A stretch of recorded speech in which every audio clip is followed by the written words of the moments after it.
Good morning, guys, from Buriram, Thailand, rural Isan in the arse end of bloody nowhere. It's 2:30 in the morning. I'm wide awake.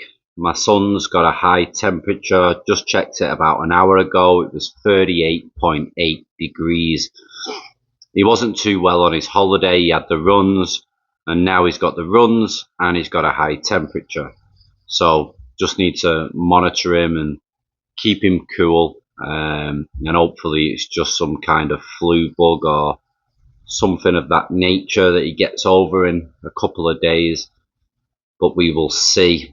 But once I've been woke up, I'm awake, guys, so I've been sat here watching a little bit of YouTube, reading through some of your comments on the last few videos, so I thought I'd make this video. I'm sat in the kitchen because I can't really go and sit under the bamboo hut right now because of the snakes, the scorpions, and the ones that really bother me, the centipedes. It's quite funny for me, guys, because the snakes and the scorpions don't freak me out. Yeah, I had a snake in the house a couple of weeks ago, and it didn't bother me at all to get a stick and get it out. I'm not too freaked out about them. Scorpions just don't really bother me that much. I just keep an eye on them where they go. But the centipedes just freak me the hell out. So I don't know if it's how they move, all the legs, etc. Just can't handle it.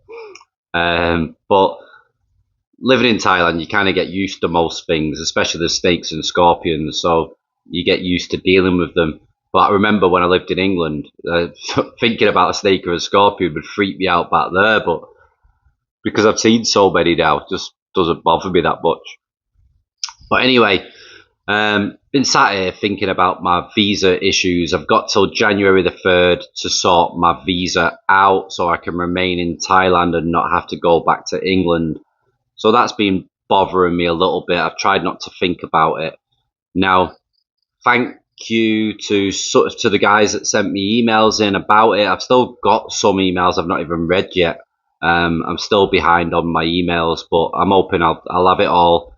I'm hoping by this weekend I'll have caught up with comments, emails, messages, etc. So I'm back on track. But by the looks of it, guys, I have to leave the country. I've got no choice because I've got a Thailand Elite visa. I can't just switch it over to a non-O visa. So I've got to go to the Cambodia border or the Laos border. I don't think I can just stamp out and stamp back in on I think it's an exempt visa for 45 days. I think I have to stay in Cambodia or Laos for 48 hours. Correct me if I'm wrong, guys, but that seems to be what I'm getting told. And then I have to come back in, and then I have to try and sort the non-O visa. Now, when I inquired with a company on sorting it out for me, they wanted to charge me 39,000 baht for the privilege to do a lot of things for you and make sure that you can definitely stay. So you're paying that 39,000 really for peace of mind. And in all honesty, guys, if I had the money, I'd pay it because it is quite stressful to worry about it. But unfortunately, because we had the family holiday, I really can't afford it. The wife really needed a break. We'd not been on a holiday for ages, and William, my son, has never been to the beach or anything, so I just thought, yeah, take them on holiday. I was going to wait until Christmas time, but I just had a look at them all, and I just thought they needed it now. It was hard work for me. I was a designated driver. William was sick on holiday as well. He wasn't too good, so not much sleep and stuff, so I didn't really get to enjoy it myself. But when you got a family, you don't really put yourself first anymore. You just think about your family. So I think they needed the break, and it did do them good. I have some good news as well. So forget about the visa for now, guys. It's stressful, but hopefully I can sort it out. I hope. I just need to get enough money together, and just make sure I can afford it. Make sure I can sort it out. I don't have the 400,000 in my bank account, yeah, but I think I make the equivalent of what you need. But again, when I speak to these companies that help you out with the visa, It's like you need that 400,000, otherwise it's difficult just with your monthly salary, etc. So it's an issue and it's worrying, but I don't want to think about it too much right now. So yeah, anyway, on to another subject. Great news, as long as I can sort my visa out. The missus is now talking about moving to Phuket, which will be great because she was talking about us all going to England. But I've done my best to try and put her off that idea because I know how much I would be super depressed if I had to live in England. But if it was best for the family, I'd do it. But I think she's come to the realization now that it's not best for the family, or I'm hoping that's why she's talking about Phuket. But she wants to go and live there, not in the touristy places, somewhere a bit more quiet. It's better for work, so she can do some work over there. Easier to make money. There's more people, etc. People make more money over there than they do here in Isan. So the prospects for her are much better. And it's good for me as well for the channel, I suppose. And as long as I've got a peaceful, quiet place where I can sit and work for my normal job, then I'm happy. So as long as I'm not in those tourist places, no problem. So hopefully that will be the next stopping point within the first few months next year, as long as I can sort this visa stuff out. Next subject. Recently, I posted a couple of videos. One in particular was about a guy that had a baby with a Thai woman, and 2 weeks after he had that baby, the woman buggered off. I think she had a bit of postnatal depression, and she was in debts, and the debt collectors were looking for her, and she just disappeared. And the guy has had to raise the kid all alone. She lives in, I think, another country now. Found another guy or whatever, and this guy has just been left to deal with it. And I posted that video because I want people to know that there are some strong men out there that will do anything and everything for the kids. It's very difficult and unimaginable to think about being left with a baby, a newborn baby on your own, where you've got to make the bottles, you've got to be mum, you've got to be dad, you've got to run a business, you've got to make money as well, you've got to survive, you're in a foreign country. And to do all that and bring up your kid is like, it's amazing, guys. To me, that is like a true superhero. When I look at what a superhero is, that's a superhero to me. Somebody that goes all out for his own kids, because I believe when you have a kid, it's all about them now, or it should be at least. And when I hear about not just this woman, but other Thai women doing the same, where they've just disappeared and left the foreigner to raise the kid alone, it's upsetting. And there was a couple of comments on the video where some people explained that, you know, it's normally the fathers that leave the woman, and the woman normally has to deal with it. And yeah, they're right, of course, they're right.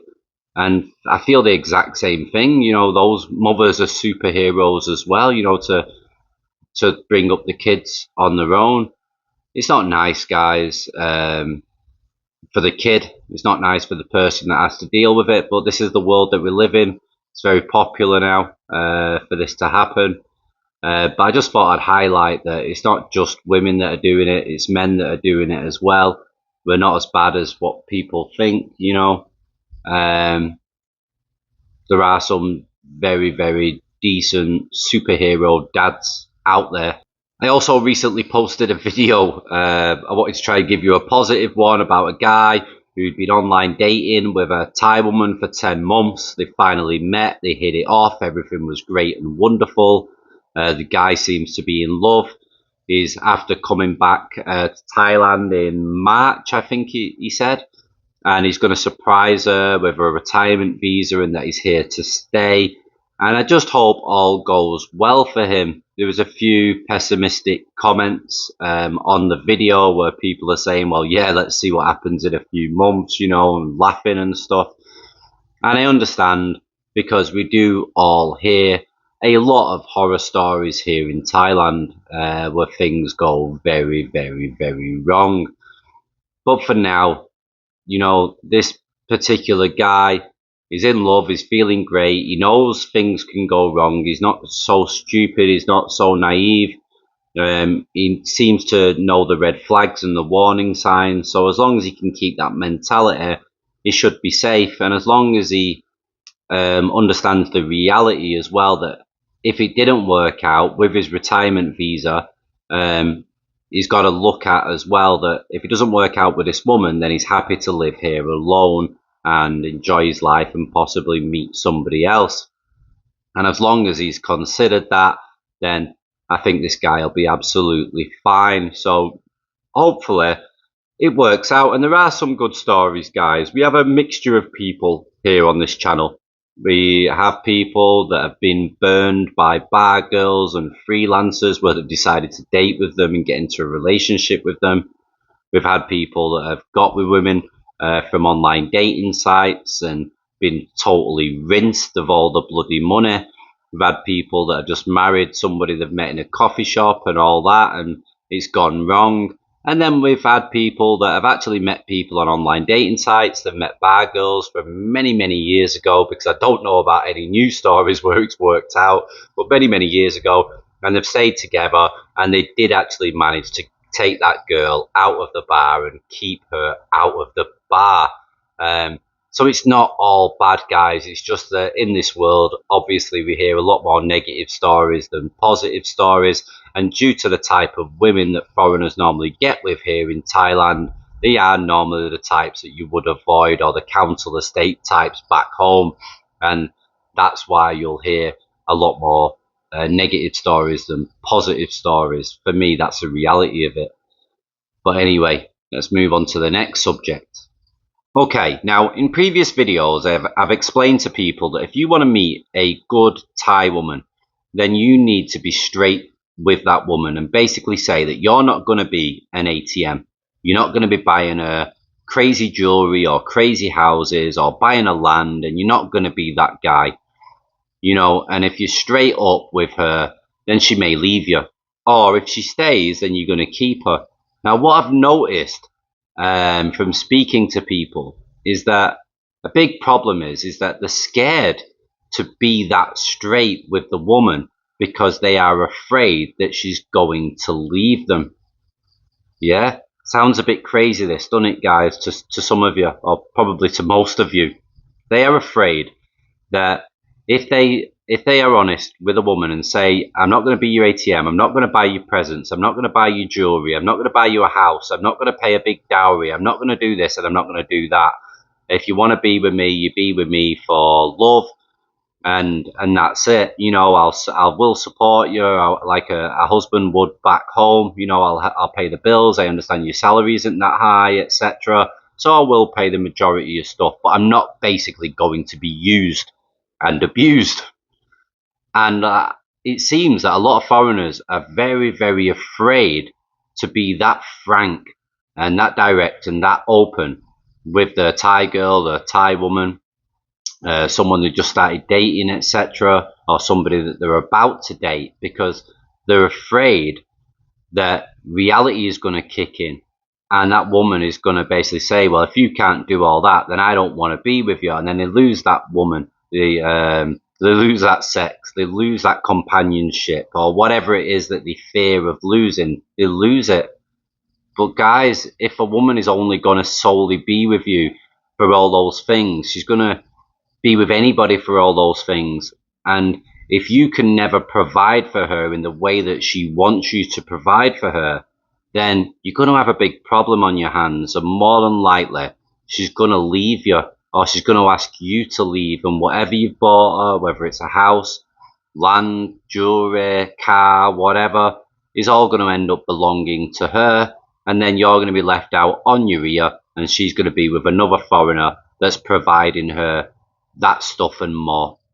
So you really, really need to be honest, straight up and direct with these women, and basically state that you're not going to be used and abused. And if they're going to be with you for real, then let's date, let's take it to the next level, etc. So you really do need to take that advice on. Right, guys, it's about 3:30 now in the morning. I'm going to make another coffee, and then I'm gonna edit and upload this video. I know the quality is not that great, guys. I just wanted to do a different type of video and have just a normal chat with you guys. So I will make a proper video when I've had a few hours sleep and I get up in the proper decent time in the morning. And I'll see you all very soon. Cheers. Bye for now.